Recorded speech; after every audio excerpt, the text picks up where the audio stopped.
Halo, selamat datang di video pembelajaran materi embriologi sistem respirasi bersama saya Ferista Nurrohmah. Pada materi ini kita akan membahas terkait perkembangan organ respirasi dimulai dari saat masa embrio hingga janin siap lahir. Sehingga setelah mempelajari materi ini, mahasiswa diharapkan mampu memahami terkait proses pembentukan dan perkembangan organ respirasi yang dimulai pada masa embrio hingga janin siap lahir, serta dapat menghubungkannya dengan gejala klinis. Embriologi sistem respirasi dimulai dengan pembentukan bakal paru pada usia kandungan 4 minggu. Bagaimana pembentukan bakal paru? Seperti kita lihat gambar di samping, terdapat tonjolan kecil yang berwarna biru. Jadi, bakal paru akan muncul sebagai tonjolan ke arah luar dari dinding ventral foregut atau usus primitif bagian depan. Pembentukan dari bakal paru dipengaruhi oleh peningkatan kadar retinoik asid. Kemudian, peningkatan dari kadar retinoik asid ini akan mempengaruhi peningkatan regulasi dari faktor transkripsi TBX4. Faktor transkripsi TBX4 berperan penting dalam pertumbuhan, perkembangan, dan diferensiasi bakal paru. Selanjutnya adalah pemisahan esofagus dan trakea. Pada gambar di samping menunjukkan dua tonjolan memanjang yang disebut trakeoesofageal. Bakal paru yang ditunjukkan oleh struktur berwarna biru akan mengalami pemanjangan ke arah kaudal atau ekor dan akan berpisah dengan foregut. Kemudian akan terbentuk septum trakeoesofageal dan foregut akan terbagi menjadi dua bagian. Pada bagian dorsal akan membentuk esofagus dan pada bagian ventral akan membentuk trakea dan juga bakal paru lainnya. Selanjutnya kita akan membahas tentang faring dan laring. Pada gambar di samping ditunjukkan adanya struktur faring dan laring. Struktur faring berupa lekukan yang berada di samping yang terdiri atas lekukan nomor 1 hingga 6. Sedangkan struktur laring berupa lubang kecil yang berada di bagian tengah. Jaringan mesenkim pada lekukan laring nomor 4 dan 6 akan membentuk jaringan tulang rawan dan otot. Dengan terbentuknya jaringan tulang rawan ini akan mengakibatkan sel epitel pada laring mengalami proses proliferasi. Dengan terjadinya proses proliferasi akan mengakibatkan perubahan bentuk pada laring. Laring yang awalnya berbentuk lubang kecil akan mengalami perubahan bentuk menjadi seperti huruf T, sebagaimana ditunjukkan oleh gambar di samping.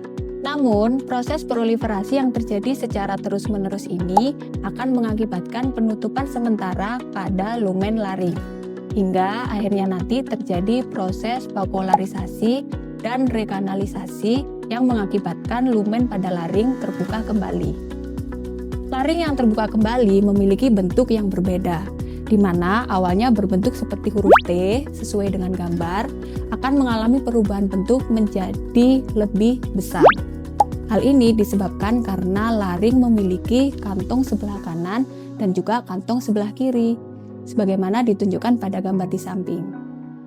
Selanjutnya, pada usia kandungan sekitar 5 minggu, bakal paru akan berkembang menjadi bronkus pada bagian kanan dan juga bronkus pada bagian kiri.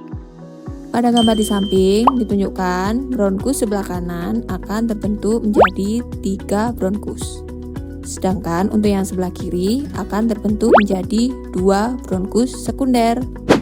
Paru-paru menempati rongga tubuh dan memiliki lapisan pelindung yang disebut dengan pleura. Pada gambar di samping ditunjukkan adanya perikardio-peritoneal kanal yang merupakan rongga penghubung antara jantung dan perut. Selanjutnya, perikardio-peritoneal ini akan terpisah dari rongga peritoneal dan rongga perikardial dan akan menyisakan suatu ruangan yang disebut dengan rongga pleura. Rongga pleura inilah yang nantinya berfungsi untuk melindungi paru-paru dari gesekan saat terjadinya pernafasan dan juga menjaga agar paru-paru tetap melekat pada dinding tubuh. Proses perkembangan selanjutnya adalah percabangan bronkus. Pada gambar di samping ditunjukkan bronkus sekunder sebelah kanan akan membentuk 10 bronkus tersier, sedangkan bronkus sekunder sebelah kiri akan membentuk 8 bronkus tersier.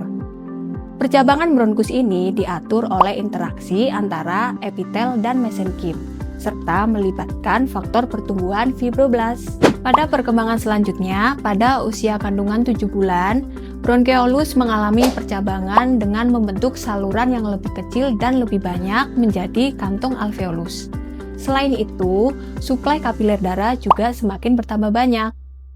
Pada gambar di samping, kapiler darah ditunjukkan oleh struktur yang berwarna merah yang berada di sekeliling alveolus. Pada perkembangan selanjutnya, pada usia kandungan sekitar 7 bulan akhir, suplai dari kapiler darah ini akan terus bertambah.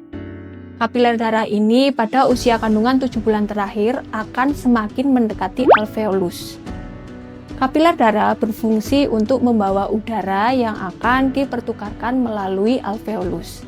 Sehingga hal inilah yang menyebabkan bayi prematur pada usia 7 bulan ini memungkinkan untuk lahir dikarenakan jumlah kapiler darah yang mendekati alveolus sudah cukup memadai untuk menjalankan fungsinya sebagai organ respirasi.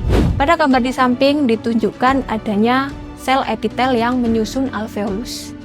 Jadi, alveolus disusun oleh sel epitel yang terdiri atas 2 tipe. Tipe yang pertama memiliki bentuk yang lebih tipis, sedangkan sel epitel yang tipe kedua memiliki bentuk yang lebih tebal dan dia berfungsi dalam menghasilkan cairan surfaktan.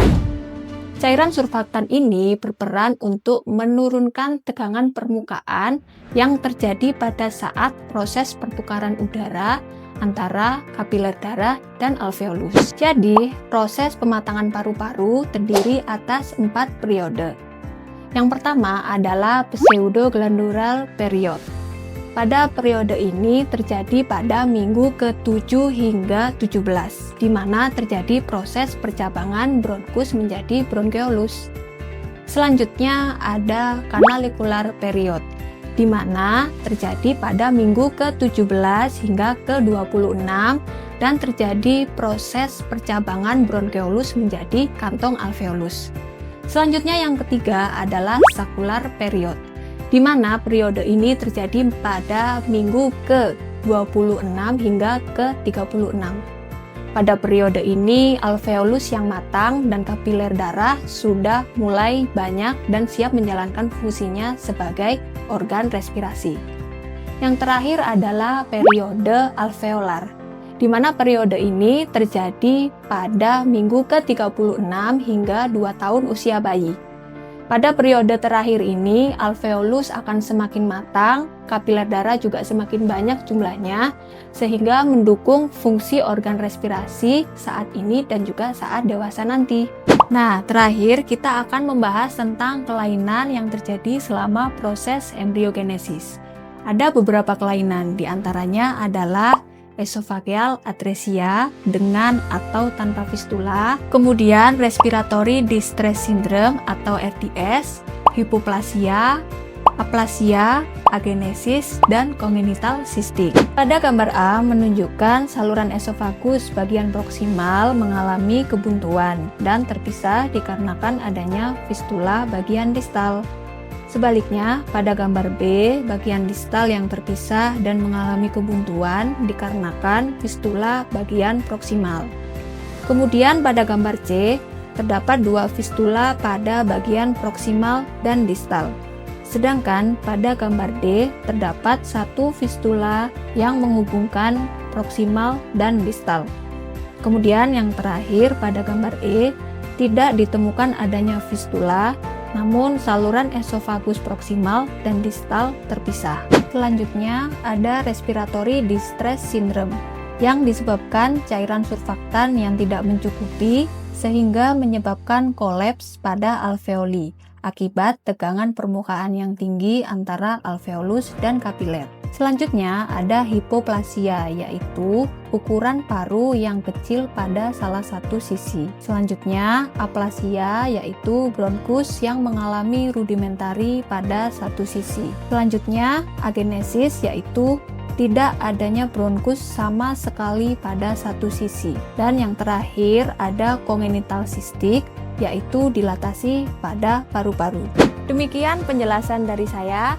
kita sudah belajar bersama terkait bagaimana proses pembentukan dan juga perkembangan organ respirasi dimulai dari masa embrio hingga janin siap lahir, beserta kelainan-kelainan yang terjadi semasa embriogenesis. Semoga pembelajaran kali ini bermanfaat, memberikan wawasan yang luas, dan tentunya memberikan bekal yang kuat untuk pembelajaran di materi selanjutnya.